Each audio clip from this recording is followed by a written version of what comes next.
بسم اللہ الرحمن الرحیم۔ السلام علیکم دوستوں پچھلے پارٹ میں آپ نے جانا کہ خواجہ صاحب رحمۃ اللہ تعالی علیہ نے کیسے شادی دیو اور جوگی جے پال کو شکست فاش سے دوچار کر دیا، اور وہی لوگ جو آپ سے لڑنے آئے تھے آپ کے ہاتھوں پر اسلام قبول کر کے مسلمان ہو جاتے ہیں۔ ایسے بڑے بڑے جادوگروں کا خواجہ صاحب رحمۃ اللہ علیہ کے ہاتھوں پر اسلام لے آنا پرتھوی راج کے لیے بہت شرم کی بات تھی۔ اس کی حکومت پر لرزہ طاری ہو گیا تھا۔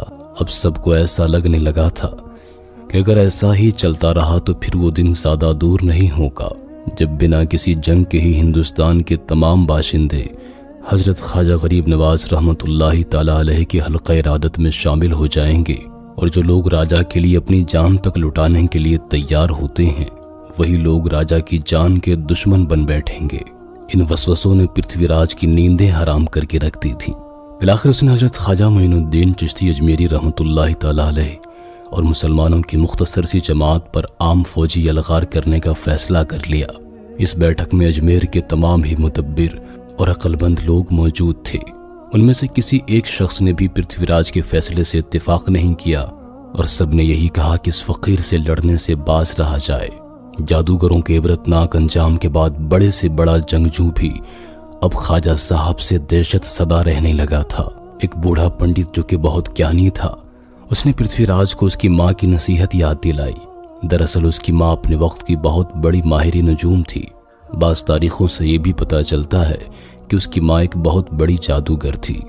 پرتھوی راج کی ماں نے حضرت خواجہ غریب نواز رحمۃ اللہ علیہ کے آنے سے پہلے ایک خواب دیکھا تھا، جس کے ذریعے اسے ایک مرد بزرگ کے بارے میں خبر دی گئی تھی کہ بہت جلد وہ ہندوستان کی سرزمین پر آنے والا ہے۔ پھر جب وہ بوڑھی عورت خواب سے بیدار ہوئی تو اس نے پرتھوی راج کو قریب بلا کر بڑی محبت سے کہا تھا، اے میرے بہادر بیٹے، تجھ سے دنیا میں راجپوتوں کی آن قائم ہے، مگر ان قریب اس علاقے میں ایک بزرگ ہستی داخل ہوگی جس کے کرشموں سے متاثر ہو کر بے شمار لوگ اپنے باپ دادا کے حرم کو چھوڑ کر نئے مذہب میں داخل ہو جائیں گے۔ تو بھی اس سادھو سنت کی باتوں کو غور سے سننا، اگر تیرے دل و دماغ آمادہ ہو جائیں تو نئے پیغام کو قبول کر لینا، اور اگر ایسا نہ ہو تو کم سے کم خاموش رہنا اور کسی بھی طرح اس آنے والے سادھو کی مخالفت مت کرنا۔ اگر حکومت کے نشے میں تجھ سے یہ حرکت سرزد ہو گئی تو پھر اس غلطی کے بہت برے نتیجے تم کو دیکھنے پڑیں گے۔ پرتھوی راج نے اپنی ماں کے خواب کو محض ایک وہم سمجھا۔ بیٹے کی اس بے رغبتی کو دیکھ کر بوڑھی ماں پریشان ہو گئی تھی۔ اس نے شدید کربناک لہجے میں پرتھوی راج سے کہا تھا، میں سمجھتی ہوں کہ تیرا جوش جوانی تجھے ایک ضعیف عورت کی نصیحت سننے سے روک رہا ہے، مگر یہ انداز بے نیازی بڑا ہی خوفناک ہے۔ اگر تیرے نزدیک میرا یہ خواب کوئی خیال ہے تو پھر نجوم کی آواز کو غور سے سن۔ ستارے بھی یہی کہہ رہے ہیں کہ وہ آنے والا آ کر رہے گا۔ پرتھوی راج نے ماں کی خاطر اس پیشن گوئی کو بظاہر تو تسلیم کر لیا تھا، مگر دل سے کسی ایسی بزرگ ہستی کے آمد کا قائل نہیں تھا جو تنہا مضبوط ترین راجپوت حکومت کو الٹ کر رکھ دے۔ پرتھوی راج کی ماں بیٹے کے جبری اقرار سے خوش نہ ہوئی، بلکہ شدید وحشت اور بے چینی میں مبتلا ہو گئی۔ اس نے راجپوت حکمران کے سرکش ذہن کو اچھی طرح پڑھ لیا تھا، لیکن وہاں نافرمانی اور بے خبری کے سوا کچھ بھی نہیں تھا۔ بوڑھی کائنہ مجبوراً خاموش ہو گئی اور تقدیر کی کرشمہ سازیوں کا انتظار کرنے لگی۔ اس نے کئی بار نجوم کے ذریعے بزرگ کے آنے کا وقت معلوم کرنے کی کوشش کی، لیکن وہ اپنے مقصد میں کامیاب نہ ہو سکی۔ 12 بروج کے ستاروں کی گردش بوڑھی جادوگرنی کے سوال کا جواب دینے سے قاصر تھے۔ جب ستاروں کی طرف سے کوئی پیغام موصول نہ ہو سکا تو پرتھوی راج کی ماں نے رازداری کے ساتھ کچھ پنڈتوں سے بھی رجوع کیا، مگر ان کا علم بھی اس وقت خاص کی نشاندہی کرنے سے عاجز رہا۔ بوڑھی کائنہ اپنے اس بیچارگی پر پیچ و تاب کھا کر رہ گئی۔ وقت تیزی سے گزرتا رہا۔ پرتھوی راج کی ماں کا خیال تھا کہ اگر وہ بزرگ میری زندگی میں تشریف لائے تو میں اپنے بیٹے کو اس کی مخالفت کرنے سے باز رکھوں گی۔ اس طرح راج گھرانے کے سر سے یہ خطرہ ٹل جائے گا، لیکن اس بیچاری بڑھیا کی یہ خواہش مکمل نہ ہو سکی، اور کچھ ہی دنوں کے بعد پرتھوی راج کی ماں بیماری میں مبتلا ہونے کے بعد دنیا سے رخصت ہو گئی۔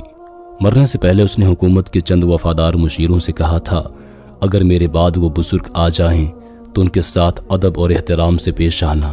آج اجمیر کی قدیم تاریخ اسی نازک ترین مسئلے سے دوچار تھی۔ آنے والا آ چکا تھا اور اسے جھٹلانے والے مسلسل جھٹلا رہے تھے۔ جب شادی دیو اور جوگی جے پال بھی شکست کھا کر حضرت خواجہ غریب نواز رحمۃ اللہ علیہ کے سامنے خم ہو گئے تو پرتھوی راج نے گنتی کے چند مسلمانوں کے خلاف بھرپور فوجی کارروائی کرنے کا فیصلہ کیا، لیکن اسی وقت ایک مشیر نے اجمیر کے حکمران کو اس کی ماں کی گمشدہ الفاظ یاد دلائے۔ کچھ دیر کے لیے ماں کی پیشن گوئی کا ذکر سن کر پرتھوی راج سناٹے میں آ گیا، مگر پھر آہستہ آہستہ اس کے ذہن پر مذہبی عقائد، خاندانی عظمت اور اقتدار کا نشہ مسلط ہو گیا۔ وہ حالات کے ایک ایسے موڑ پر پہنچ چکا تھا جہاں سے نکلنے والے تمام راستے ذلت اور تباہی کی طرف جاتے تھے۔ اگر وہ ماں کی نصیحت پر عمل کر لیتا، مسلمان درویش کی سرگرمیوں سے چشم پوشی کر لیتا، تو چند سالوں تک اجمیر کی پوری آبادی اسلام میں داخل ہو جاتی اور پھر اس کی حکومت کا کوئی وجود ہی باقی نہ رہتا۔ اگر خود کلمہ پڑھ کر مسلمان ہو جاتا تو چھوت اور اچھوت، بڑے اور چھوٹے کا فرق مٹ جاتا، کیونکہ خواجہ معین الدین چشتی اجمیری رحمۃ اللہ علیہ کا خدا کالے گورے، چھوٹے بڑے، امیر غریب سب کو ایک نظر سے دیکھتا ہے۔ اس طرح پرتھوی راج کا جاہو جلال، گھمنڈ اور تکبر مٹ کر رہ جاتا۔ وہ اندھی روایات کے ہاتھوں کا کھلونا تھا، اس لیے نفسانی خواہشات کے اشاروں پر رقص کرتا رہا۔ اس نے اپنی آنکھوں پر پہرے بٹھا دیے اور ماں کی پیشن گوئی کی طرف سے کان بند کر لیے۔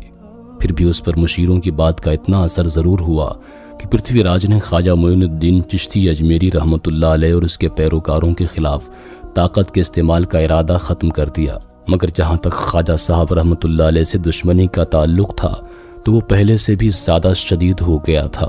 اب سب مورتی کی پوجا کرنے والے ایک نئے انداز سے سوچ رہے تھے۔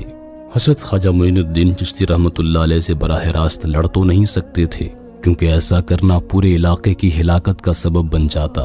اس لیے طے کیا گیا کہ خواجہ صاحب رحمۃ اللہ علیہ کو چھوڑ کر جو لوگ ان پر ایمان لائے ہیں ان پر ظلم و ستم کیا جائے۔ اس کے علاوہ یہ منصوبہ بھی تیار کر لیا گیا کہ ہندو مذہب کے روحانی پیشوا، پنڈت اور گرو عام انسانوں کو دیوتاؤں کے عذاب سے ڈرائیں اور ساتھ ساتھ یہ بھی بتائیں کہ آئندہ جو شخص مسلمانوں سے تعلق رکھے گا یا اگر اسلام لائے گا تو اس کی زندگی کے تمام دروازے بند کر دیے جائیں گے۔ پرتھوی راج اور اس کے مشیروں نے سمجھا تھا کہ یہ سختیاں مسلمانوں کے بڑھتے ہوئے اثرات کو روک دیں گی اور کمزور ہندو دہشت زدہ ہو کر اپنے مذہبی حصار سے باہر نکلنے کی کوشش نہیں کریں گے۔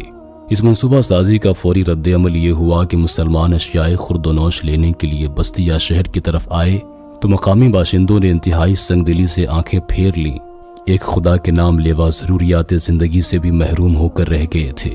حضرت خواجہ غریب نواز رحمۃ اللہ علیہ کو راجپوتوں کی اس نئی روش سے آگاہ کیا گیا تو آپ نے اپنے ساتھیوں کو دلاسا دیا۔ آپ نے قرآن مجید کی آیت مقدسہ تلاوت فرمائی، لن تنالوا البر حتى تنفقوا مما تحبون۔ تم اس وقت تک نیکی کو نہیں پا سکتے جب تک خدا کی راہ میں اپنی سب سے زیادہ پسندیدہ چیز قربان نہ کر دو۔ خدا کا کلام سننے کے بعد مسلمانوں کے ڈوبتے ہوئے دل ٹھہر گئے۔ لذیذ کھانوں کے بجائے ابلی ہوئی سبزیوں سے انہوں نے اپنے پیٹ کی آگ بجھا لی، مگر ایمان والوں کے ایمان میں کوئی فرق نہ آیا۔ مسلمانوں کے اس مجاہدانہ طرز عمل سے کافروں پر مایوسی طاری ہونے لگی۔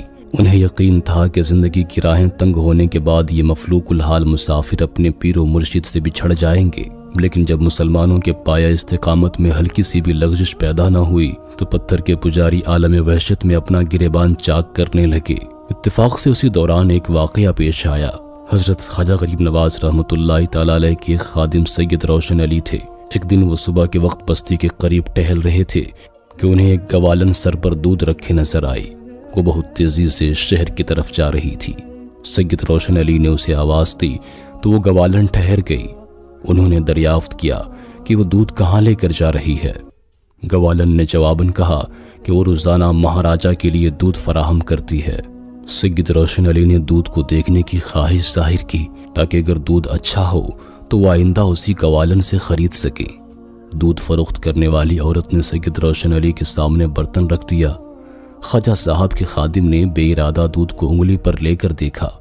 دودھ نہایت عمدہ تھا، اس لیے سید روشن علی نے چاہا کہ گوالن تھوڑا سا دودھ اسے بھی دے دیا کریں۔ ابھی وہ اپنی بات مکمل بھی نہیں کر پائے تھے کہ دودھ بیچنے والی عورت چیخنے لگی اور کہنے لگی کہ تم نے مہاراجہ کے استعمال میں آنے والے دودھ کو ناپاک کر دیا ہے، میں ابھی جا کر تمہاری شکایت کرتی ہوں۔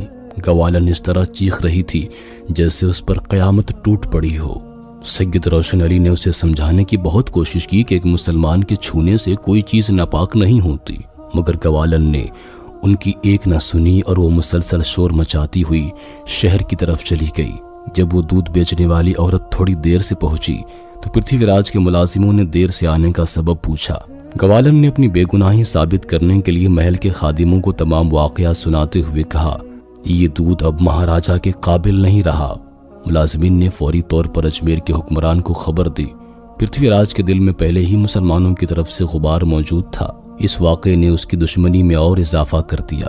شدت غضب سے پرتھوی راج کی آواز کانپ رہی تھی اور وہ کہہ رہا تھا کہ اب ان کی شرارتیں یہاں تک پہنچ گئی ہیں، اس گستاخ اور بے ادب بھکاری کو ہمارے سامنے پیش کرو۔ یہ حکم پاتے ہی چند مسلح سپاہی گوالن کے بتائے ہوئے راستے کی جانب دوڑ پڑے۔ سید روشن علی نے اس واقعے کی سنگینی کو ذرا بھی محسوس نہیں کیا تھا اور وہ گوالن کے جانے کے بعد انتہائی اطمینان اور سکون سے چہل قدمی کر رہے تھے۔ اچانک انہیں کچھ فاصلے پر گھوڑوں کی ٹاپوں کی آوازیں سنائیں دی اور پھر فضا میں دھول اڑنے لگی۔ جب گرد و غبار صاف ہوا تو پرتھوی راج کے سپاہی سید روشن علی کے سامنے کھڑے تھے اور خواجہ غریب نواز رحمۃ اللہ علیہ کے خادم سے گوالن کے بارے میں پوچھنے لگے۔ سید روشن علی نے انتہائی جرأت اور بے باکی کا مظاہرہ کرتے ہوئے یہ بات تسلیم کر لی کہ انہوں نے دودھ کو انگلی پر لے کر دیکھا تھا۔ پرتھوی راج کے سپاہیوں نے اس عمل کو سنگین جرم قرار دیا اور سید روشن علی کو گرفتار کر کے اپنے حکمران کے سامنے پیش کر دیا۔ پورے دربار پر سکوت مرگ طاری تھا۔ آج پہلی مرتبہ مغرور راجپوت حضرت خواجہ غریب نواز رحمۃ اللہ تعالی علیہ کے ایک خادم کو اتنے قریب سے دیکھ رہا تھا۔ پرتھوی راج نے بڑے تلخ اور غضبناک لہجے میں سید روشن علی سے مسلسل سوالات کیے، مگر وہ ایک فرمان روا کے جاہو جلال سے متاثر ہوئے بغیر جواب دے رہے تھے۔ یہاں تک کہ یہ مرد مومن پاکی اور ناپاکی کے مسئلے پر بھرے دربار میں اس طرح بولے کہ راجپوتوں کی رگوں میں دوڑتا ہوا خون جمنے لگا۔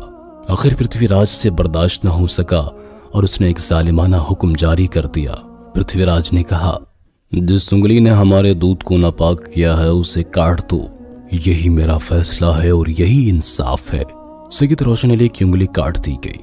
اس سے راجپوتوں نے نیک شگون لیا کیونکہ ان کی زمین پر دشمن کا لہو بہ رہا تھا اور یہ ان کے لیے ایک اچھی علامت تھی۔